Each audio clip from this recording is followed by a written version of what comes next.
நான் பெயரை குறிப்பிட்டு கூற விரும்பவில்லை. கடந்த 2023ஆம் ஆண்டு கார்த்திகை தீபத்தன்று அபிஷேகத்திலே பங்கேற்றிருந்தோம். நானும் இருந்தேன். நம்முடைய மாண்புமிகு அமைச்சர் அண்ணன் ஏவா வேலு அவருடைய புதல்வனும் இருந்தார். ஒரு நீதிபதி நோய்வாய்ப்பட்டு மயங்கிய சூழ்நிலையில் மயக்க நிலைக்கு சென்று விட்டார். அந்த நீதிபதிக்கு உடனடியாக சிறப்பு சிகிச்சை அளித்தது எதுவென்றால், மாண்புமிகு தமிழக முதல்வர்கள் ஏற்படுத்திய திருவண்ணாமலை திருக்கோயிலிய மருத்துவமனையிலே பணியாற்றிய மருத்துவர்கள் தான் அன்றைக்கு அந்த நீதிபதி உயிரை காப்பாற்றினார்கள்.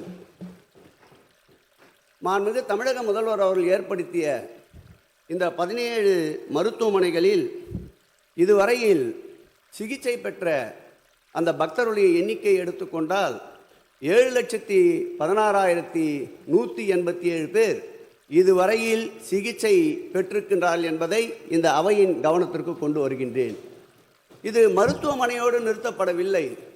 மாண்புமிகு தமிழக முதல்வர் அவர்கள் திருக்கோயிலுக்கு வருகின்றவர்கள் கூட்டம் அதிகமாக இருக்கின்ற காலத்தில் அவர்கள் வெகு தொலைவிலிருந்து வருபவர்களுக்கு உணவிற்கு என்ன செய்வார்கள் என்று சிந்தித்து 2 திருக்கோயில் இருந்த அன்னதான திட்டத்தை 11 திருக்கோயில்களுக்கு விரிவுபடுத்தி ஆண்டிற்கு 3.5 கோடி பக்தர்கள் இறைப்பசியோடு சேர்ந்து வயிற்றுப்பசியையும் போக்குகின்ற தமிழகத்தின் வள்ளலார் அவர்களால் ஏற்பாடு செய்யப்பட்ட இந்த உணவிற்காகின்ற செலவு ஆண்டிற்கு 120 கோடி ரூபாய்.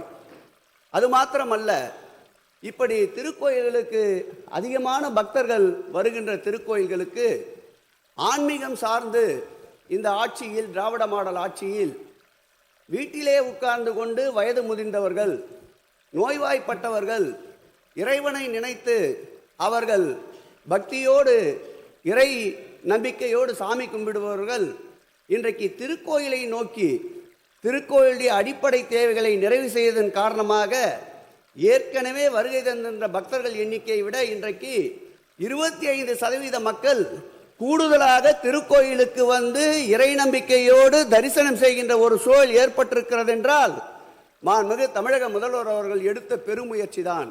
விருந்து மண்டபங்கள், முடிக்காணிக்கை மண்டபங்கள், இலைப்பாறுகின்ற மண்டபங்கள், பாதுகாக்கப்பட்ட குடிநீர், கழிப்பிட வசதிகள் போன்ற அனைத்து வசதிகளையும் ஏற்படுத்தி தந்ததன் காரணமாகத்தான் இன்றைக்கு திருக்கோயிலுக்கு வருகின்ற பக்தர்களுடைய எண்ணிக்கையும் கூடியிருக்கின்றது.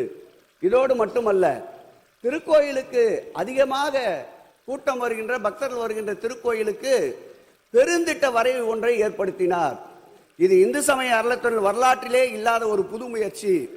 17 திருக்கோயில்களுக்கு 1,711 கோடி ரூபாய் செலவில் பெருந்திட்ட வரைவை இன்றைக்கு ஏற்படுத்தியதன் வாயிலாக நம்முடைய திருச்செந்தூர் திருக்கோயிலை பாருங்கள். 7/7/2025 குடமுழுக்கு முடிந்த பிறகு திருப்பதிக்கு இணையாக அந்த திருக்கோயிலை வடிவமைத்த பெருமை நம்முடைய மாண்புமிகு தமிழக முதல்வர் அவர்களை சாரும். பழனிக்கு என் அருமை சகோதரி சென்று பாருங்கள். இன்றைக்கு திருப்பதிக்கு நிகராக அந்த பழனி திருக்கோயிலை வடிவமைத்து தந்திருக்கின்றார் நம்முடைய திராவிட மாடல் ஆட்சியுடைய நாயகன் நம்முடைய மாண்புமிகு தமிழக முதல்வர் அவர்கள். நான் உறுப்பினர் அவர்கள் இந்த கேள்வியை எழுப்பும்போது எதிர்பார்த்தேன், பாதிக்கப்பட்டவர்களுக்கு ஏதாவது ஒரு வகையில் நிதி உதவி வழங்கப்படுமா என்று. நீங்கள் கேட்கவில்லை. ஆனால் எங்கள் முதல்வர் நேற்றைக்கு முன்தினமே அவர்களுடைய சூழ்நிலையை அறிந்து உண்மையிலே அவர்கள் கோரிக்கை வைப்பார்கள் என்றால் அவர்களுக்கு திருக்கோயிலின் சார்பில் நிதி உதவியை வழங்குங்கள் என்று மாண்புமிகு முதல்வர் உத்தரவிட்டிருக்கின்றார்.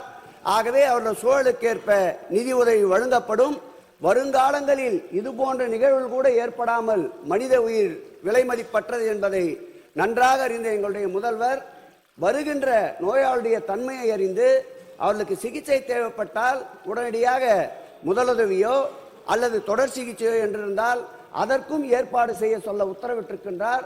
வருங்காலங்களில் இது போன்ற நிகழ்வுகள் நடைபெறாதிருப்பதற்கு கூடுதல் கவனம் இந்து சமய அறநிலையத்துறை செயல்படும் என்பதை மாண்புமிகு பேரவைத் தலைவர் வாயிலாக கேள்வி எழுப்பிய 3 உறுப்பினர்களுக்கும் தெரிவித்துக் கொள்கிறேன்.